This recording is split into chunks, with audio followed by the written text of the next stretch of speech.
There are over 6,500 products in the Mitutoyo full product line of precision measuring tools, instruments, and equipment. With M3 Solution Centers strategically positioned throughout the United States, Mitutoyo America has the advantage to provide timely assistance to customers in order for them to become more educated in metrology solutions and gain a better understanding with application challenges. Mitutoyo America products can be purchased through a vast distributor network located throughout the United States. Welcome to another Advanced Manufacturing Media webinar. Our presentation today is Illuminating the Objective of Vision Inspection. Hello, I'm Mike Anderson, Senior Editor at Manufacturing Engineering. Before the presentation begins, I'd like to provide some background on what we will be doing today. Our sponsor today is Mitutoyo America Corporation. Mitutoyo America Corporation is a sales, marketing, and most importantly, a service organization that was established in the United States by Mitutoyo Corporation back in 1963. Mitutoyo offers turnkey metrology solutions and integrates measuring directly into manufacturing processes by way of inline automation. Our presenter is Mitutoyo America Corporation Vision Product Specialist Alan Sias. Alan has served in product management and field support engineering positions with the company for more than 13 years. Sias has more than 15 years of experience in the field of vision systems engineering. He's a graduate of the Illinois Institute of Technology, Chicago, with a degree in mechanical engineering. During the presentation, you will be able to ask questions using the Q&A box that appears at the right of your screen. Time permitting, your questions will be answered following the presentation. If time runs out before we can get to all the questions, we will make sure that answers are emailed to you. And another housekeeping point. When viewing webinars over the internet, it's possible for the quality of the presentation to be affected by the type of internet connection you have, the amount of total bandwidth available to you, and the number of people accessing that bandwidth at the time. If you experience difficulty, please let us know by way of that Q&A box. If you have questions about any other aspects of our webinars, please email me at manderson@sme.org. I'll rejoin you after the presentation with a few concluding remarks. Now here's Alan Sias of Mitutoyo America. Alan? Thank you very much for that introduction, Mike. I also want to extend a welcome to all the attendees. Very much appreciated for joining this webinar today. I am Alan Sias, the Vision Product Specialist of Mitutoyo America. We thought it would be a great idea to go over the Vision product line. If you are interested in exploring vision solutions, we thought it would be nice to eliminate some of the mystery when you're trying to explore measuring vision instruments. So we came up with a clever title, Illuminating the Objective of Vision Inspection. So some of the items that we're actually going to go over today is just the basic image storage of a vision system. How do we use pixels for measurements or the images that we're actually digitizing using that image storage system? How those pixel values show up as a grayscale in that digital image. And then that allows us to then do things like automatic edge detection, and then we'll go over some basic vision functions like autofocusing. And then we combine those data points to kind of together with a composite coordinate system. We'll go over that in detail. And then towards the end of the presentation, we'll cover some of the advanced vision functions.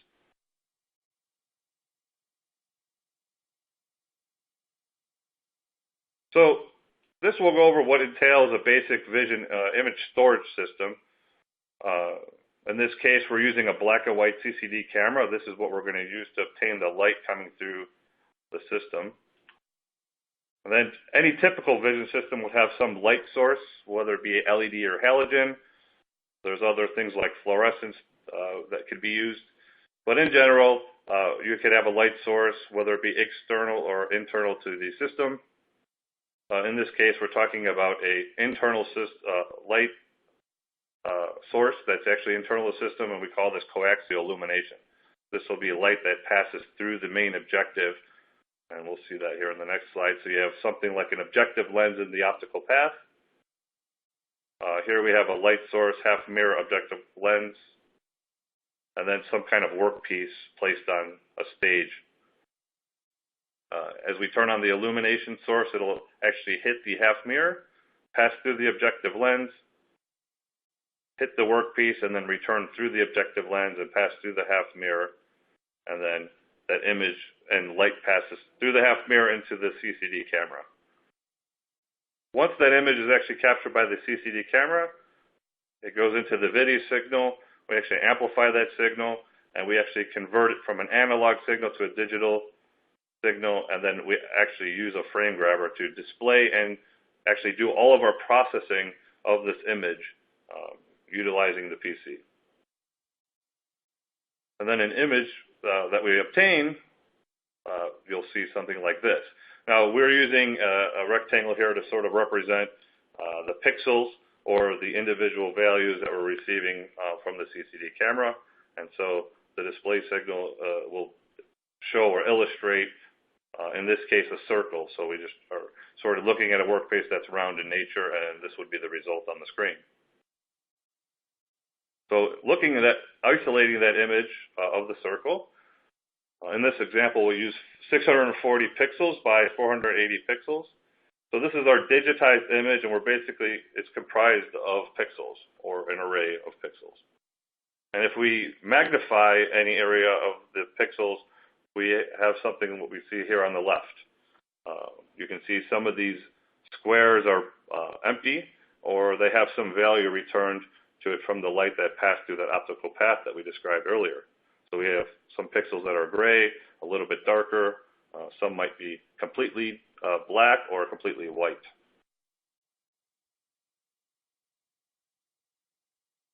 So I just wanted to stop for a moment here and discuss why we care about pixels. We actually use pixels to perform measurements on an optical system. In this particular example, we have a 10 micron pixel size. And so what we do is actually take the number of pixels, multiply it by the size of the pixels, and that would the result of that would give us our length. So in this particular example, we have 300 pixels with a pixel size of 10 microns multiplied to give us 3,000 microns, which would be 3 millimeters. So if we were measuring a piece or a part that was 3 millimeters, with the optical sensor, we could just count the number of pixels, and our result will be 3 millimeters. One other thing I want to mention here is also pixel size is actually a function of our magnification. So right now we're not describing magnification here. That objective lens that we covered a little bit earlier has a magnification associated with it, and so we could actually vary the pixel size based on our main objective lens or optical path.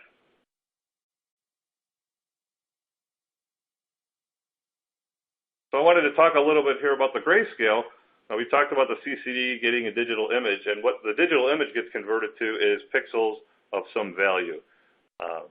And we actually use a multi-level grayscale, or it's actually a better method to use versus a two-level grayscale.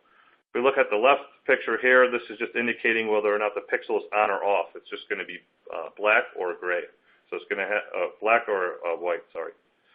And then we have a multi-level grayscale, where any given pixel could be at a value from 0 to 255.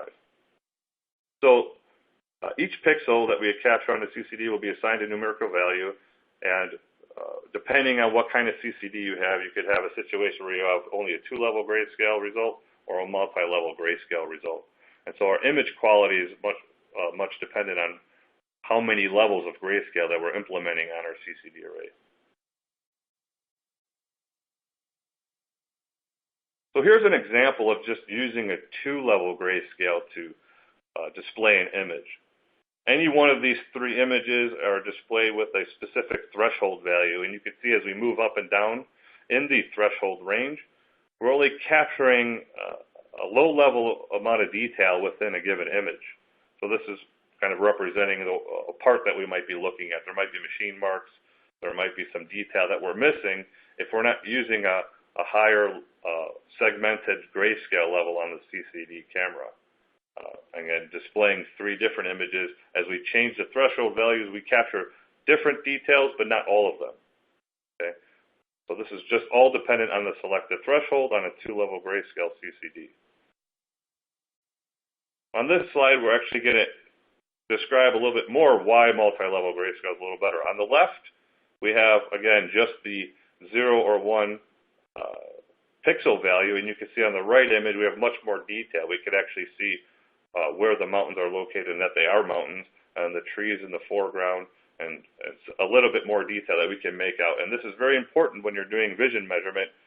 The more detail that you can make out within a given image, and we'll actually throw some terminology in your field of view, which is the area of interest in which the camera is located, the more detail we have, the better measurements we can make.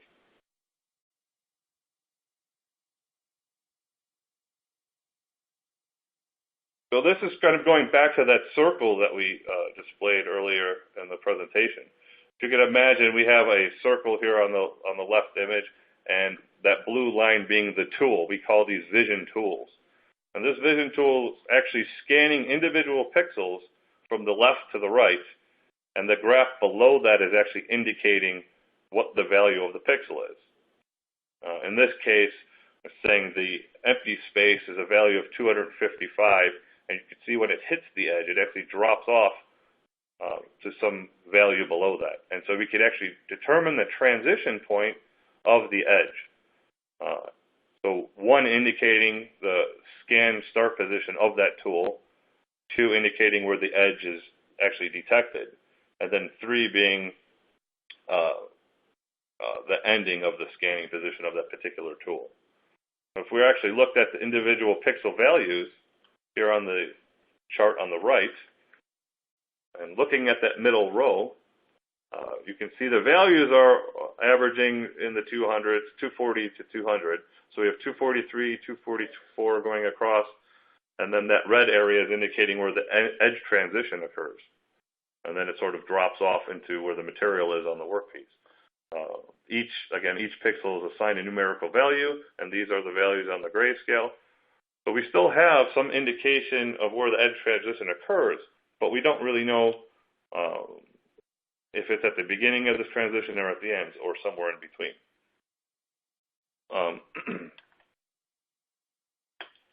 So again, on the next slide, we're actually to go over a little bit more how we're doing sub-pixel edge detection, but here you can see this is the edge transition for a specific vision tool.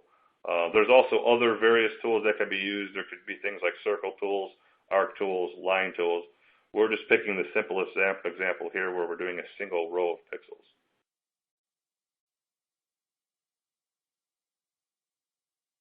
So following the same example of that circle and that little area of interest, that circle that's on the tool, if we look at the right side, you can see a blown up image of how it would occur or appear as we digitize the image that we're getting on that CCD. As you notice, you get some pixelization of the edge, and so there's some transition point, but the pixels, each pixel has a value on that transition point. And if you look at the chart below, we're actually drawing these rectangles at the height of their grayscale value along the tool position that we're scanning. And the column that's actually highlighted is what we might consider the transition point or the pixel at which where the edge occurs. And then the question might arise, well, how do you know if you're at the beginning of the pixel or at the end of the pixel?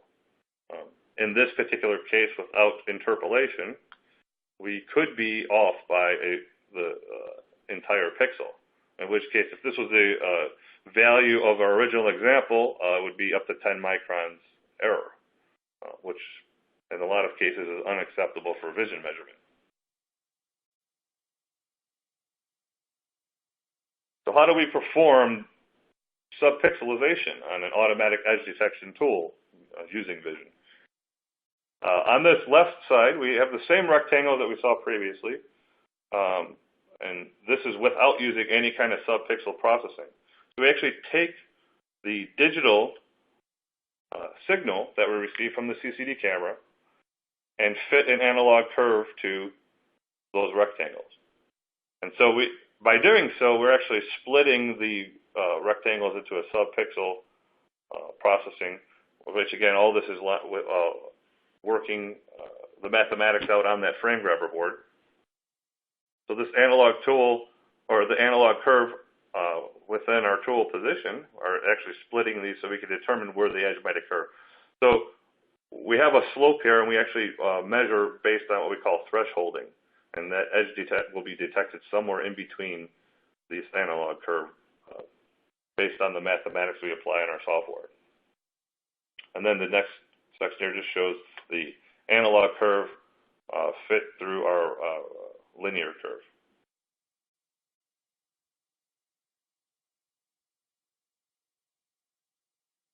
So because we can actually create a digital image, and we know the size of the pixels, and we're actually able to determine where edges occur. Some of the basic vision functions that we can actually perform on an optical system are the automatic edge detection, right? We can determine where an edge occurs in the XY plane. We also can measure how sharp and contrast these pixels are and perform what we call autofocusing.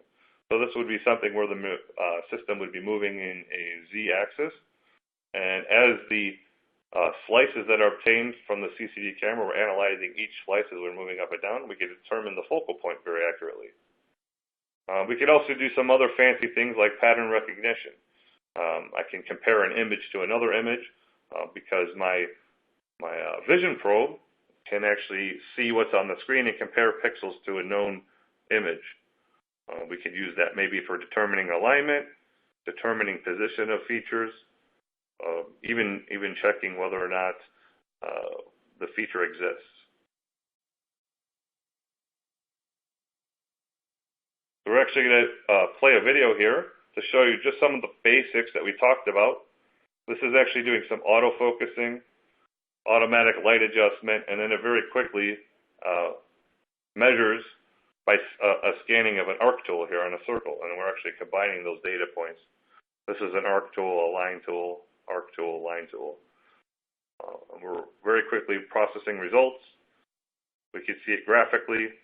We're also getting text-based results here. So that's a generic program that is obtaining geometric type features. In this case, just some circles, lines, angles, and some positions. So I wanted to mention autofocusing again because it's a little bit different than edge detection. On a typical system, you have your CCD camera moving, whether it be manual or automatic. We could actually move in the z-axis and, again, watch the pixel values as they change, and the graph on the right indicates when we are actually in focus. So the vertical column is explaining our z coordinate, and the horizontal is the contrast value on the pixels. And so as we move up and down in the z-axis, we actually find a peak contrast, and this is where then the z coordinate comes into play. When we hit the peak contrast, we have a z coordinate associated with where that particular frame is maximum focus. Similar to a digital camera, this is just doing it on a little bit of a higher level.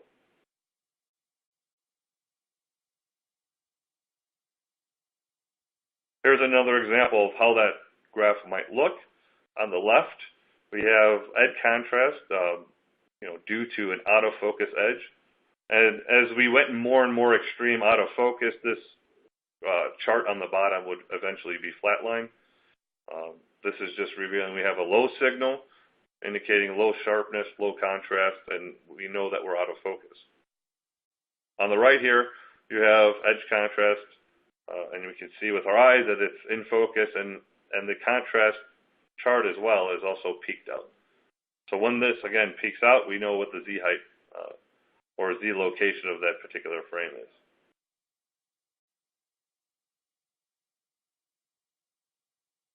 So another thing I wanted to point out for a basic function is how are we measuring circles that might be larger than what we call the field of view.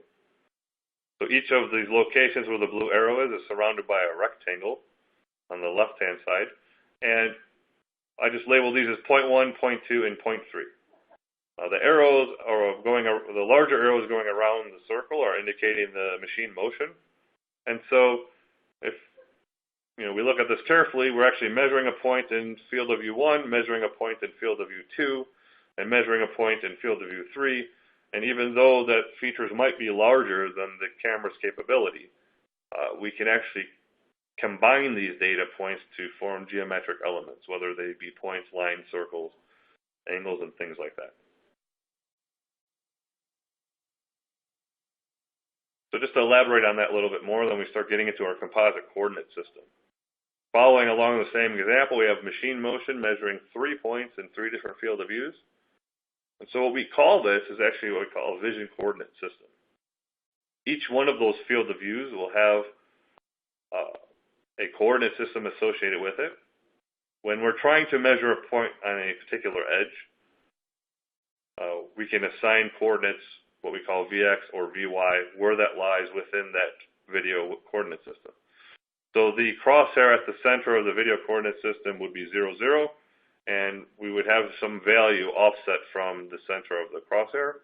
The center of the crosshair is basically the center of our camera location. And we would take that two-dimensional plane and put it into 3D space.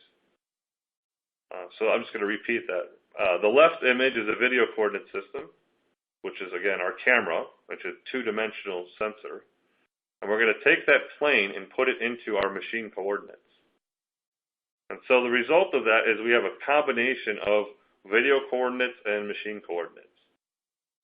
And then we could just designate the machine coordinates by m sub x, m sub y, and m sub z.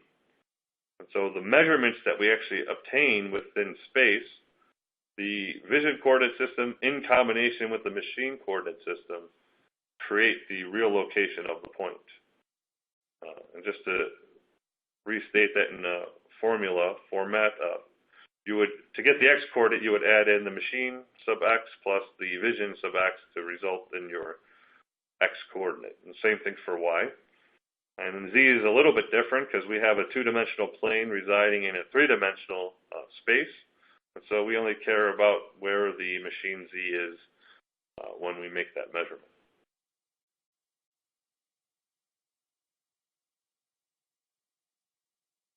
So with that in mind, we have the ability to do some advanced optics.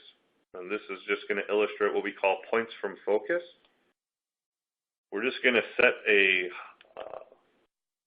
high point and a low point in which the system is actually able to scan in the z-axis and build a three-dimensional topography of what we see in this video window. I would actually like to play this video twice when I describe this, but you'll see the result of a hemisphere building a three-dimensional topography. So I want to go back all the way to the beginning of the presentation to describe. We have the ability to capture pixels with the CCD, given the proper illumination. We know when things are in focus. We know the size of the pixels. We also we know when they're in focus. And so by combining all of this these principles for doing vision optics, we're actually able to achieve a topography within a given field of view. We also have the ability to stitch multiple field of views together, as well as capturing many data points. So in this example, this would result in about 300,000 data points per field of view, using all of these optic principles that we talked about here. So I'd like to actually hand this back over to Mike and follow up with some question and answers. Hi, this is Mike Anderson joining you again. Thank you, Alan, for that informative session. We did indeed receive some questions, and it would be nice to get to all of them before our time is up. All of you out there do remember, however, that if we do run out of time before addressing every question, those unanswered questions will be forwarded to Mitutoyo America, and a response will be forthcoming. Right now, it looks like we have plenty of time, though, so let's get to the questions. Alan, let's start with this one. And the question is, how would I determine if a visual system is right for my application? Or if it can even measure accurately enough to meet my customer's requirements? Well, vision platforms are very dependent on their design. And so things like what kind of illumination is being used, what are the smallest features that can be resolved with a given optical path. Some are better than others. It also depends on the magnifications you can achieve. And even comes down to when we're talking about a composite coordinate system, when you're combining data points with two different elements, one being the optics or the vision probe, and the stage accuracy, would give you a relatively good indication of what the accuracy may be. Typically, well, it depends on what machines you're looking at, but typically 3 to 5 microns is in the range of a standard vision system, and then from there it actually can get much better. 1.5 microns, somewhere around 1 micron, and then some of the really high-end machines could do about 250 nanometers. Depending on what types of measurements you're also making. For example, at the end we showed a video called Point from Focus. That's a little bit less accurate. For example, the repeatability is about 1.5 microns, where on a vision system that has high resolution scales where you're combining data points as you're moving the stage, is kind of a critical issue. A lot of times when you're trying to determine a vision system, the number one thing you need to look at first is whether or not you can image the material properly. Although as time has gone on with vision systems, the resolution or the fidelity of the images have increased quite a bit. And so that's not as much of an issue. And there's also other ways of detecting edges, not necessarily whether or not we have a big drop off in the signal, but since we're always looking at pixels, there's other algorithms that could be applied to find the edge. One example might be, there's not a whole lot of contrast for the edge, but there might be a texture difference or a difference in color. And so it really depends on the application of what you're trying to measure. I mean, we've been in a lot of different industries. It's hard to nail down a specific industry. Optical has been used in automotive to medical to electronics. And vision also has the ability to do full three-dimensional features. A lot of times, the difference between picking a tactile type machine and a non-contact is either the features are too small and you can't measure them tactile with a tactile probe, or you need a higher level of throughput. It really comes down to whether or not you can image it, if you need the speed, and how accurate the base model is. Okay. So I think it's probably safe to say that if somebody wanted to get in touch with you guys with a specific example of what they're looking for, I'm sure somebody at Mitutoyo America Corporation could help them out. Is that right? That's absolutely right. Okay, good. Let me go on to another one here. And the question begins with a comment, and it says, we went over that last slide rather quickly. Can you elaborate on how you can achieve optical scanning? So we have a chance to revisit that. Yeah, so earlier in the presentation we discussed the basic parameters required, things like measuring pixels or getting values from the CCD at the grayscale level. There's also a few other things that go into that to achieve the optical scanning. Two of the most important things would be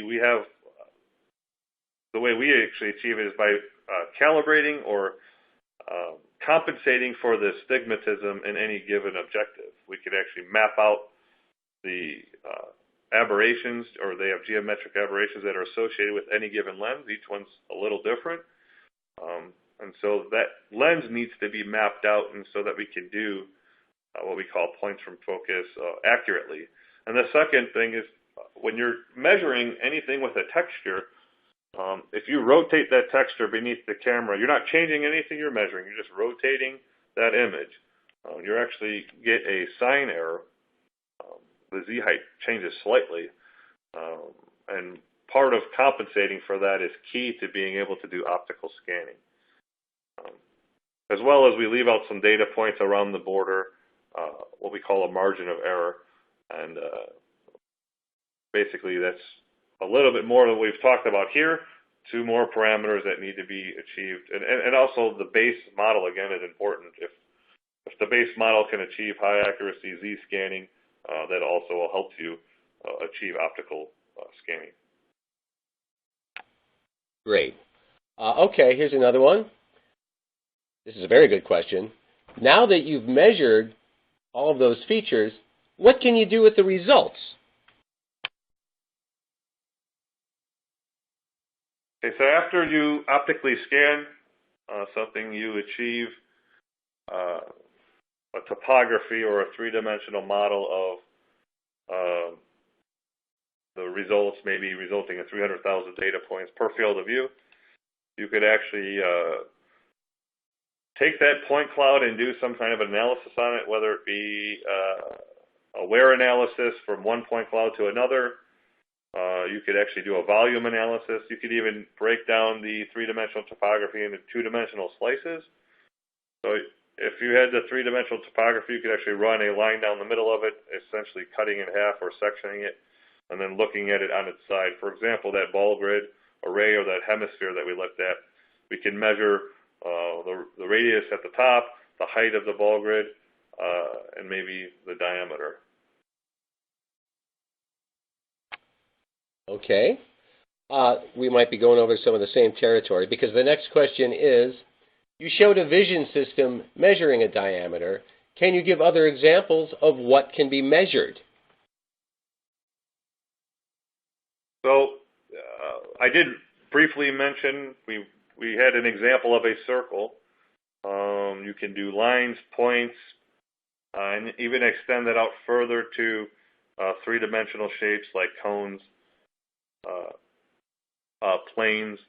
We could do flatness on the planes, as well as most of the GD&T callouts, true positions,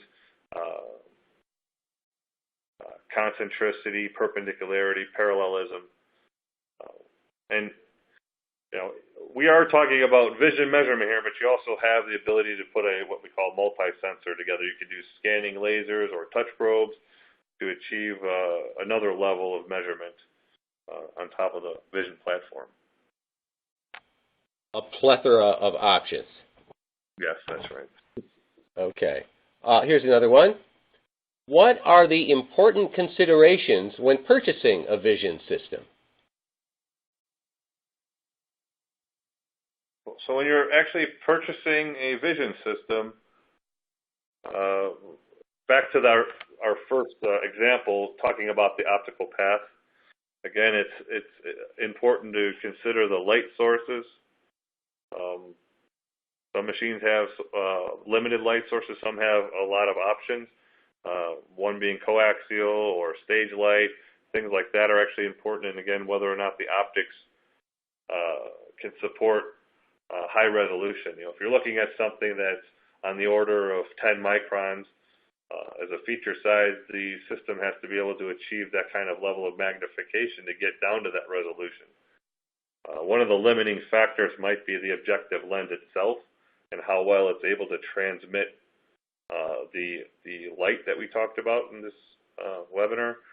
As the light goes through the objective, you're going to lose some of that signal. And so if your numerical aperture value on the objective lens is low, it's going to be a limiting factor in that optical path, and you won't be able to resolve features that are that small. So that's two of the components. Some of the other things you might want to consider is the software. What kind of functionality is the software bringing to the table as far as, again, the geometries that you're measuring? How accurately can it measure 3D space?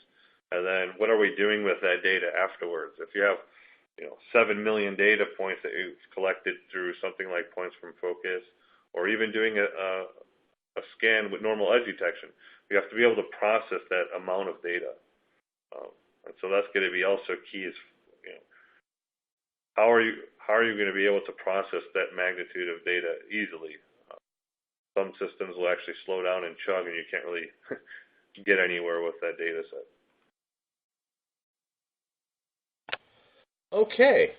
Well, I think, Alan, we're gonna wind it up here. And for those of you listening, again, a reminder that, as promised, all unanswered questions will be passed along to Mitutoyo America, and you can expect a reply by way of email.